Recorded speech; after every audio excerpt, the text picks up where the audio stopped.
여러분, 채권 시장의 패닉, 사실상 시장이 마비됐다는 것, 이것은 여러분 제가 여러 번에 걸쳐서 여러분들에게 말씀을 드렸습니다. 그런데 최근에 들어서서 말입니다. 채권 시장의 어떤 붕괴는요, 점점 커지는 것 아닌가. 결국 채권 시장의 붕괴가 터져서 기업들이 자금을 마련하지 못하면 기업들의 어떤 줄도산, 이게 심화되면 경제 위기로까지 발전될 수 있는 그런 상황이 아닌가, 저는 진단하고 있습니다. 그만큼 말입니다. 채권 시장의 어떤 충격 점점 커지고 있습니다. 여러분, 이 지표를 한번 보실까요? 자산 유동화 기업어음이라고 하는 ABCP란 뜻이에요. ABCP. 기업어음입니다. 이 기업어음 ABCP의 금리가 여러분 3.80%입니다. 단순하게 3.80% 이러니까 뭐 시장에 요즘 금리가 4% 5% 가는 거 예산일인데 3.80% 뭐 크지도 않네, 이렇게 이야기할 수 있지만 여러분, 자산 유동화 기업어음이라고 하는 ABCP는요 규모가 큽니다. 단위가 굉장히 커요. 뭐 500억 1000억은 그냥 우스운 단위입니다. 그렇기 때문에 3.8%라는 금리도 여러분 시장에는요 부담이 될 수밖에 없는 금리예요. 또 이 금리가 사실 1년 사이에 거의 2배가 넘어섰습니다.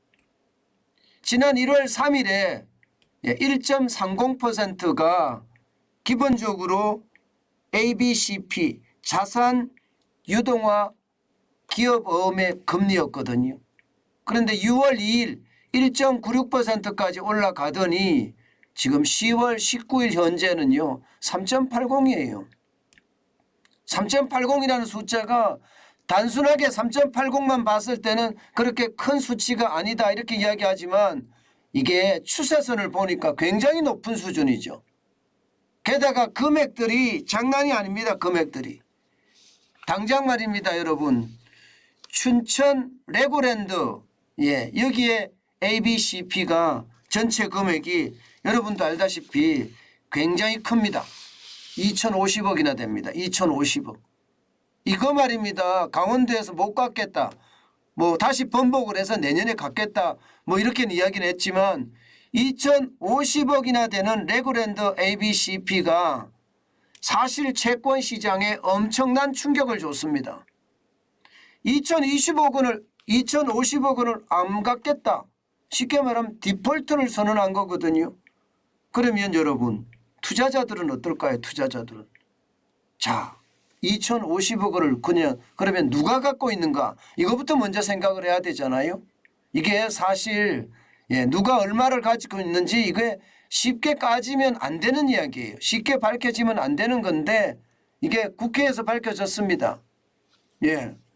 양정숙 의원이 이게 밝혔는데 2,050억에 대한 게 신한투자증권에서 550억 원, IBK투자증권에서 250억 원, 대신증권에서 200억 원, 미래에셋증권에서 200억 원, 그리고 삼성증권에서 200억 원이거든요. 이렇게 전체적으로 따지면 전체는요 2,050억 원이에요. 그러면 증권사들이 ABCP라는 이 채권을 사들여서 또 누군가에게 팔았겠죠. 누군가에게 팔았을 거 아니에요. 이거보다 더 많은 금리로. 그럼 일반적으로 말입니다. 이게 법인 고객에게 파는 게 일반적입니다. 법인 고객에게. 이게 개인이 사기는 좀 쉽지 않고요. 그럼 법인 고객이 이 ABCP를 샀는데 법인 고객 입장에서는 아니 강원도에서 지불하지 않는다고? 디폴트 났다고? 그러면 내 돈 돌려줘 이렇게 되는 겁니다. 내 돈 돌려줘 이렇게 되면서 은행에 한꺼번에 몰려드니까 어떻게 되겠습니까? 시장은 그야말로 패닉이 나올 수밖에 없지요. 그러면 증권사들도 위험해집니다. 물론 금액이 적기 때문에 뭐 레고랜드에 2,050억 가지고 뭐 증권사들이 위험하다 이렇게까지는 할 수 없지만 이게 많은 ABCP가 많은 금액이 된다면 충격이 줄 수도 있는 그런 상황일 수도 있겠죠. 실제로도 그렇게 됩니다. 그러면 여러분 여기서 우리가 생각해야 될 게 ABCP를 누가 발행하느냐예요. ABCP를 누가 발행하느냐. ABCP는요. 레고랜드를 짓는 것처럼 결국 말입니다. 어떤 프로젝트 파이낸싱 쉽게 말하면 어떤 사업의 한 사업의 규모에 따라서 대출을 내주는 프로젝트 파이낸싱 PF 대출입니다. 그렇게 되면 이게 다른 PF 대출들도 영향을 받겠죠. 특히 강원도가 중점적으로 추진했던 레고랜드 사업이 내가 못 갚겠다 디폴트를 선언하니까 지방에 있는 다른 지방자치단체들의 사업은 어떻게 될까요? 이게 여러분 다른 지방자치단체들의 사업에까지 영향을 미칠 수밖에 없습니다. 줄줄이 최악이 될 수밖에 없는 게 현실입니다. 그런데 이게 한두 개가 아니에요. 한두 개가. 당장 말입니다. 강원도만 하더라도 복명 테크노밸리 있습니다. 복명 테크노밸리에 ABCP를 발행한 게 205억입니다. 여기에 충주시 같은 경우도 있거든요. 충주시도 드림파크 개발에 570억 원. 그리고 경남 진주도 뿌리산업과 관련된 산업단지 조성 개발 자금 800억 원이 있고요. 경북 경산시에서도 지식산업단지 사업개발에 1,850억 원이 있습니다. 보통 만기는 3개월에서 1년 단위거든요. 그런데 이 금액이 전체적으로 따지면 1조 3천억 원이 넘습니다. 그렇게 되면 만약에 여기에 금리는 어떻게 될까요? 금리 폭등하겠죠. 당장 만기가 있으니까 뭐 돈을 내달라 회수해달라 이렇게 이야기는 안 하겠지만 금리는 계속 올라가겠죠. 금리가 올라갈 수밖에 없는 게 현실이니까요. 지금 여기가 계속 올라갔잖아요. 그죠? 그럼 금리가 올라가면 이게 지자체의 부담들 커지겠죠. 지자체의 부담들이 커지면 더 이상 PF를 통한 지방사업 못합니다. 그러면 지방은 사업이 중지될 수밖에 없는 그런 상황이죠. 그러면 이게 지방자치단체에만 국한이 될까요? 아닙니다. 지방자치단체에만 국한되는 것이 아니라 이렇게 CP라고 이해하는 자동 유동화 정권이라는 건요. 기업들도 발행을 합니다. 기업들 중에서는 꼭 뭐 ABCP라고 이야기하지는 않지만 CP를 발행을 하잖아요. 기업어음을 발행하잖아요. 그럼 기업어음의 금리는 어떻게 될까요? 또 이것도 올라갑니다. 기업의 금리도. 회사채는요. 회사채도 올라갑니다.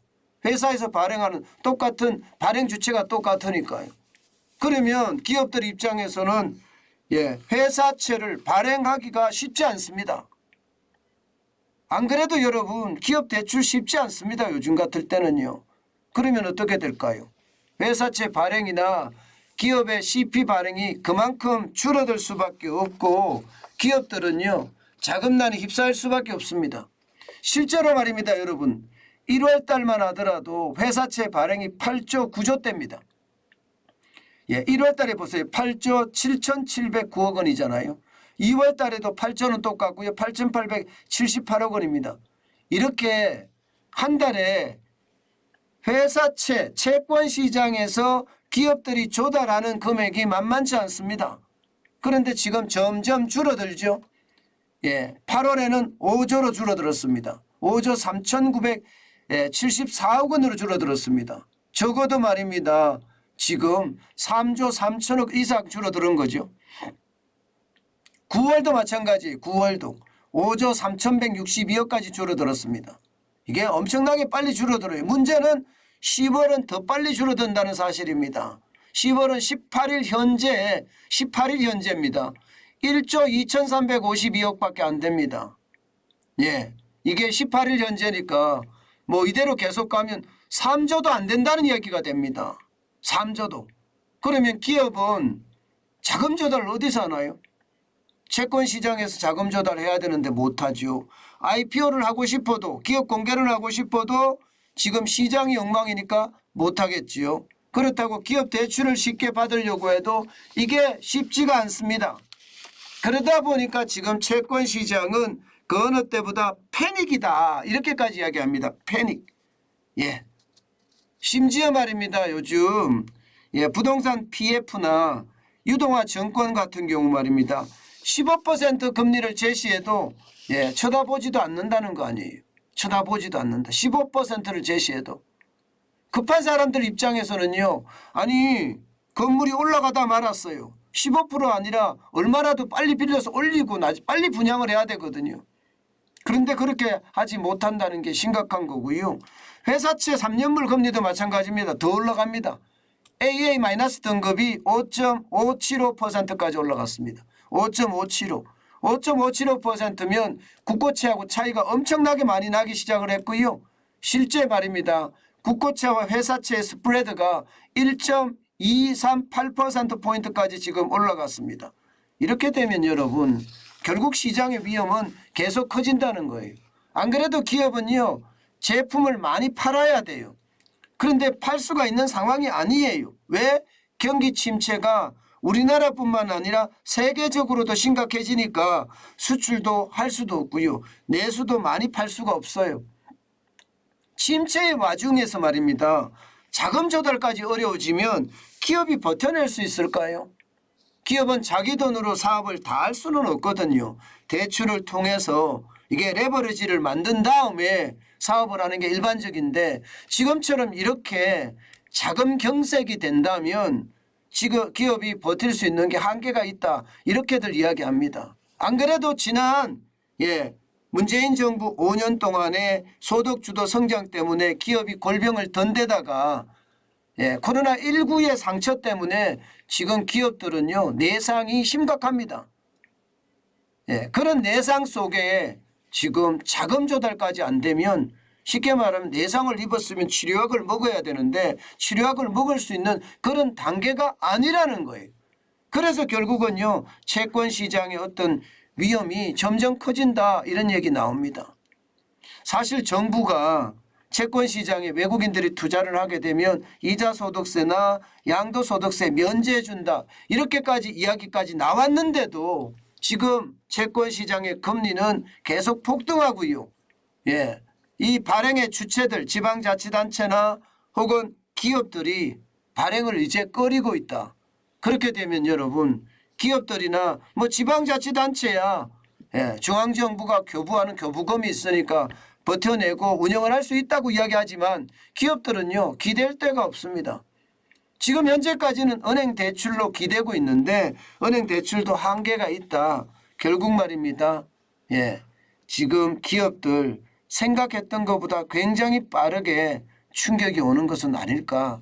그런 예상 지금 그 어느 때보다 많이 합니다. 여러분 PF 대출이 위험하다는 이야기가 지금 계속 나오고 있죠. 그죠? 지금 캐피탈사의 PF 대출도 위험하다. 저축은행의 PF 대출도 위험하다. 보험사의 PF 대출도 위험하다. 심지어 증권사의 PF 대출도 위험하다. 증권사 중에 한두 개는 벌써 매물로 나와 있다. 뭐 이런 얘기까지 나오는 것은 여러분 결국 말입니다. 시장에 자금 경색이 되고 있고요.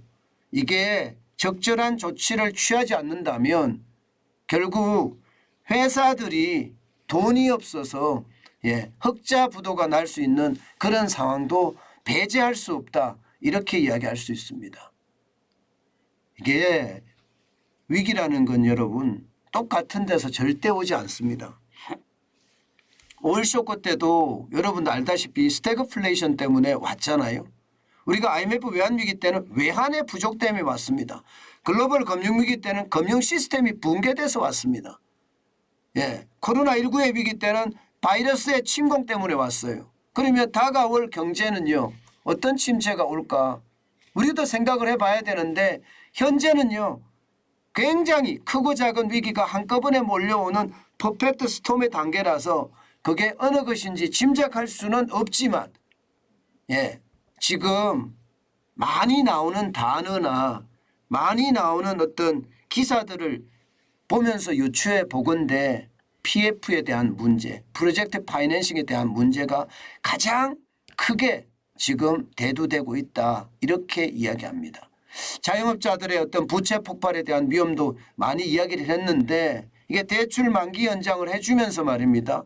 이제 여기에서는 좀 나름대로 조금씩 일단락돼 가는 모양새 그렇게 보이면서 반면에 프로젝트 파이낸싱 지금 부동산 가격이 계속 떨어지고 분양이 제대로 안 되고 있는 상태니까 아마 여기서 터지지 않겠느냐 하는 예측들 계속 나오고 있는 것도 사실입니다.